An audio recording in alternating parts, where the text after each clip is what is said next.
You're listening to Greater Good Radio Hawaii. Please visit us online at greatergoodradio.com. Today's guest is Wally Amos, known for his tasty chip and cookie cookies, and more recently recognized as a literacy advocate who shares a story called Chip and Cookie about two chocolate chip cookie dolls. So, Wally, it's been in media or coverage that Wally Amos lost the famous Amos name at that point, right? Oh, yeah, sure. So what is the lessons that you've learned from that you can share to help other people in whatever situation that they're in? The greatest lesson that I've learned is the importance of teamwork, that the only thing you can do by yourself is to fail. But if you want to be a success at anything, you need at least one other person. And it's working with your team, not creating an adversarial relationship with those people who are on board to help you. So that's really the greatest lesson that I've learned. But, in starting Famous Amos, I learned about the power of enthusiasm, that if you're doing something, if you are excited and enthusiastic about it, other people will gravitate towards it. And that happened with Chip and Cookie also. That's happened throughout my life. The power of commitment, that when you say I will, not I hope or I guess, but when you say I will and you stick to it. Some things take longer than others. Famous Amos took 5 months. Chip and Cookie took 18 years, but I had several, business activities with Chip and Cookie along the way. But I learned about commitment. I learned about faith, man, that you have to believe in something bigger than yourself because you are just so minuscule. And the thing I've discovered is when I had total control of my life was out of control. When I let go and let God, when I realized that there's a force far greater than I am that's guiding and directing me, that's creating the greater good in my life, then my life works very, very, very, very well. Positive attitude, man. I don't care what's happening. I'm going to stay positive, this latter part of last year, I was going through challenges and because it's a new business, ran out of money, but so what? You got to be positive and you got to always focus on answers and solutions. That's a great lesson. Don't be a part of the problem. Don't get so bogged down by the problem. What is it going to take you to get out of the problem? Because that's the only way you're going to, solve anything. And the only way you do that is by focusing on answers and solutions. So I've learned a lot of things, but the key thing really, I think, is having a positive attitude and being a part of a team. You want to get people smarter than you on your team, and you want to listen to them. You want to work with them. You've been optimistic most of your life. Did somebody teach you about having a good attitude, or did something happen and you said, you know what, I'm not going to sit here and just complain about it? It's just a series of things. I don't think there's any one thing. There's no thunderbolt. There's no lightning that strikes you and all of a sudden you get all this great intellect.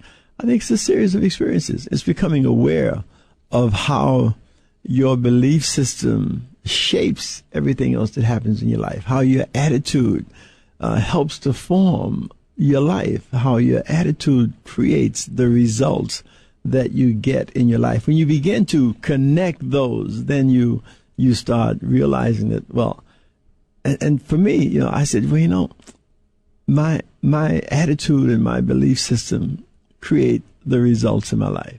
So if I have a positive attitude, there's no question I'm going to get some positive results.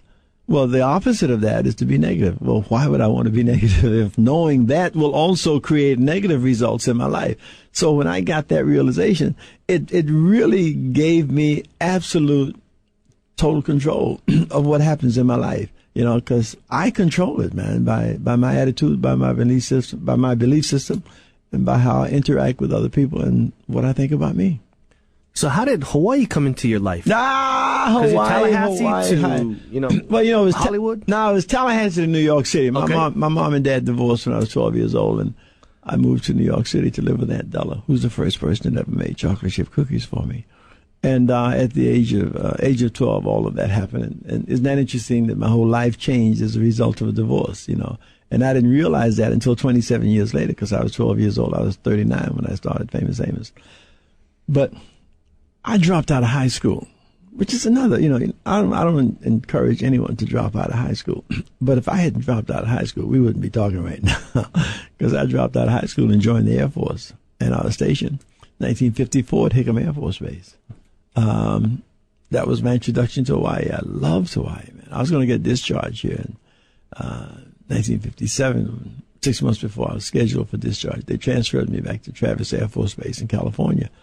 And so, but still, I got my GED before getting out because that was part of my plan, and I completed that. So, I'm officially a high school graduate, and that's good.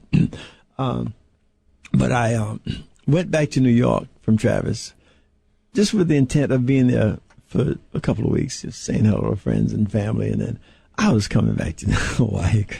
It just was in my blood. And I had a little sweetie here, I thought, And I was coming back. I'd made some friends. Spence Cliff was an organization that owned all the restaurants and whatnot then. And I worked at, it was Kelly's. It was down on Nimitz. And at the old Sky Room, out at Hickam, the old airport, a little small, that dink airport. And they had a wonderful restaurant called the Sky Room. And I was a busboy there. And Spence Cliff ran the operation at Hickam, the cafeteria there, and they had lunch shacks all around the base. And I used to drive the truck to supply the lunch shacks with lunches and stuff. So, I was living the life, and I wanted to come back to that. Well, I got to New York, and one thing led to another. And 20 years later, I came back to sell cookies at McInerney's. And I just met Christine, who is now my wife. We just started dating. And we were here for 4 days. We were staying at the Royal Hawaiian Hotel. And a Colonel Tom Hedge, who was retired, but he built that reef runway out at the airport. He supervised that because the military put that together.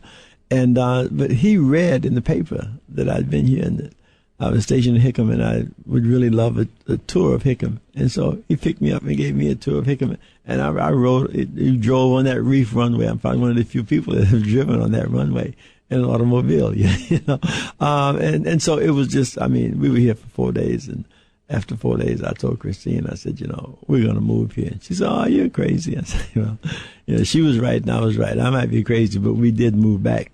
That was February 77. In May of 1977, we came back and we shipped our car. Friends met us at the airport, took us up to Matson. We picked up our car. I've been driving ever since. And I tell you, I have not had one bad experience since I've been living in Hawaii. Not even for a second, man.